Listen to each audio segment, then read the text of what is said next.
السلام عليكم. اليوم في هذا الفيديو غادي نهضروا على كيفاش يخرج شي واحد من ملك ديال الشياع. معكم عصام، وكيل عقاري بسيدي علال البحراوي. اي واحد بغى يشري شي حاجه مرحبا به، عندنا بزاف ديال الحوايج اللي درنا عليهم بحث ومعلومات باش اننا نوصل لكم احسن حاجه. المعلومه ديال اليوم: شنو هما الاجراءات الخروج من الشياع بالنسبه للملاك اللي في الشياع سواء كانوا ورثه او شركاء؟ شنو خص يدار باش كل واحد يكون عنده رسم عقاري مستقل ديالو؟ مثلا واحد الراجل مات وعنده 3 الاولاد وخلى 3 ديال القطارات، كل واحد في الورثه تياخذ قطار على الشياع، ولكن حنا ما عارفين شكون مول القطار اللي فيه الكوري والقطار اللي فيه الدار والقطار اللي فيه مثلا الزيتون ولا شي حاجه اخرى. حيت كاينه واحد القاعده فقهيه ولات قانونيه من بعد اللي هي: لا يجبر احد على البقاء في الشياع. يعني حتى واحد ما يبقى شريك في عقار بزز منه في الشياع سواء كانوا ورثه ولا كانوا شركاء. اولا تيوجدوا واحد الملف تقني ديال القسمه والرخصه تيعطيها رئيس الجماعه، تستعنوا بمساح الطوبوغرافي اللي تيقسم بالعدل هذيك القطعه الارضيه. ثاني حاجه تيديروا القرعه وكل واحد تيجي فيه الزهر ديالو. ثالث حاجه تيمشيو للمحافظه باش المحافظ يقسم ليهم ويثبتوا هذيك القسمه، حيت واخا يقسموا الشركاء بيناتهم الى ما خداوش الرسم عقاري مستقل راه قانونيين باقيين على الشياع، حيت هذاك العقار ما محفظش.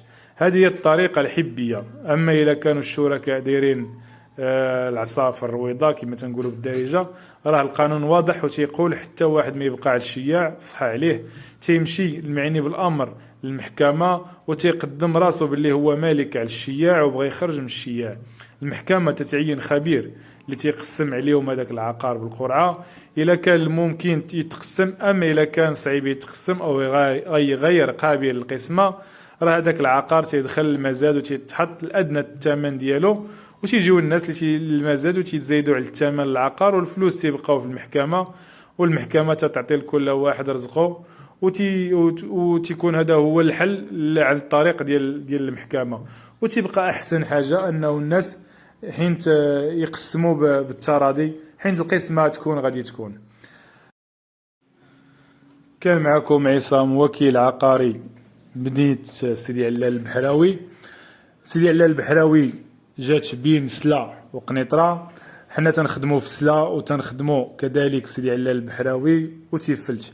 اي واحد خصو يعني بغى يشري شي ارض فلاحيه ولا فيرما ضيعه منزل الحر يتواصل معنا على هذا الرقم هذا، وحنايا تنوجدوا ليه احسن مكين في المنطقه من ناحيه الثمن ومن ناحيه شي حوايج اللي تيكونوا الناس يعني تيكونوا غايبين عليهم ما تيشوفوهمش، اللي هما الجوره اللي بزاف ديال الحوايج اللي عندي واحد الفيديو هضرت على بعض الاشياء فيهم، انه شنو ما خصك تشوف شي حوايج. راه بعض المرات الا كان جارك خايب راه تندمك تتبغي تهرب، راه الناس بزاف تيهربوا من الاملاك ديالهم بسبب انه الجار تيكون خايب. ما غاديش نقول حيت بزاف ديال الجيران خايبين وقعوا لنا مشاكل والناس تيبيعوا، يعني الا جيت نقول شي قصص غادي يعرفوا راسهم ما كاينلاش. شكرا بزاف، والفيديو المقبل ان شاء الله في معلومه عقاريه.